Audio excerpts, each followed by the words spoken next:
L'écoute Sirot Chelek Yud, deuxième sira sur Noach. Dans la paracha, quand on parle des différentes sortes d'animaux qui sont pénétrés dans l'arche, la Torah, elle emploie le mot qui n'est pas pur au lieu de dire l'animal impur. Donc ici, on parle des animaux cachers et pas cachers, bien évidemment.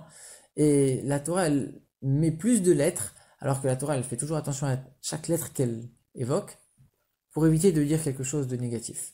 Encore plus que ça, quand on voit que par la suite Noach va s'enivrer, se dénuder, alors on voit que Shem et Yafet, ils ont même pas regardé la nudité de leur père pour ne pas voir quelque chose de négatif non plus. Donc on a ne pas dire et ne pas voir.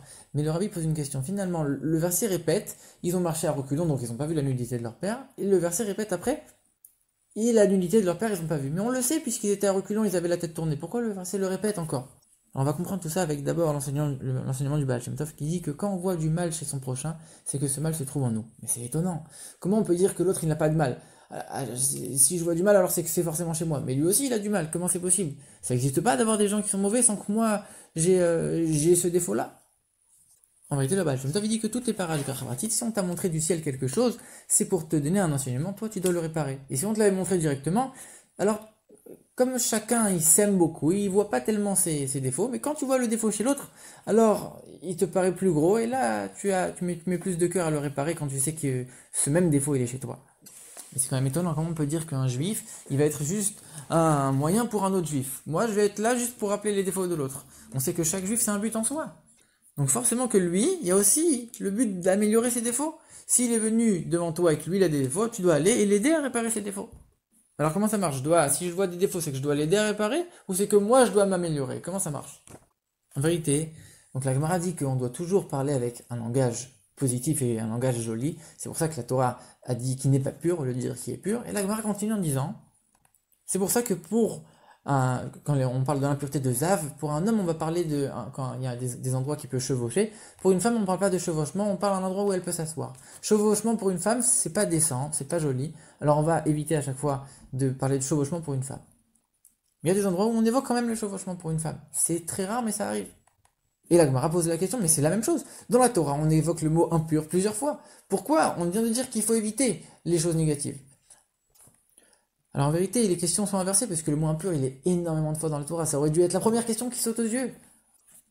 Mais finalement, en vérité, il faut savoir que quand la Torah parle d'une loi, la loi, elle doit être claire et établie. Il ne doit pas y avoir de doute possible. Et donc on doit dire, ça c'est impur, c'est impur. On ne va pas commencer à prendre 4000 chemins.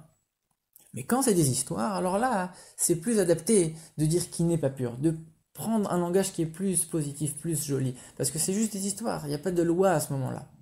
Et comme la majorité des endroits de la Torah où on dit le mot impur, c'est des endroits où on parle de loi, alors on n'aurait pas pu dire autrement. Et les endroits où le mot impur il apparaît pour des histoires, alors là, c'est très rare qu'on évoque le mot impur directement. Et c'est pour ça que la question elle est venue après dans la Gemara.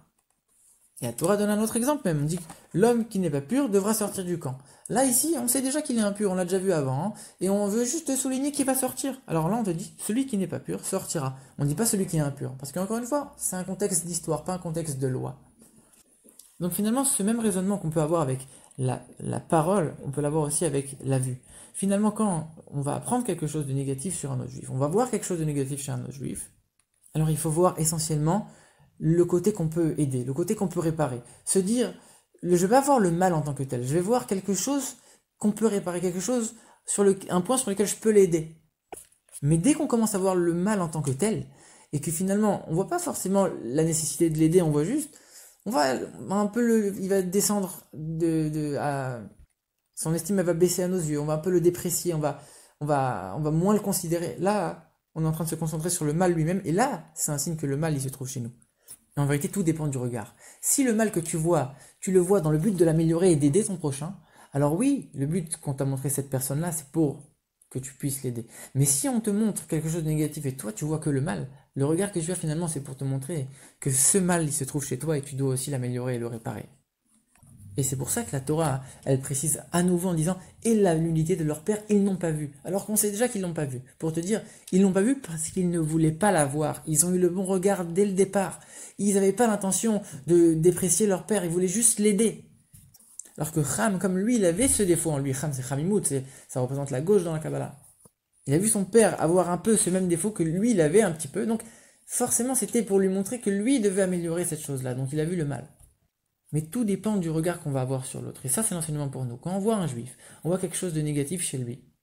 C'est évident qu'on ne doit pas en parler, on ne doit pas le diffuser, ça c'est évident, mais même en penser. On ne doit pas se concentrer sur ce mal en tant que tel, on doit chercher à l'aider, à s'améliorer et à réparer ces choses négatives. Et surtout ne pas s'attarder sur le mal en tant que tel, même en pensée, pour ne pas le déprécier et le considérer ce mal.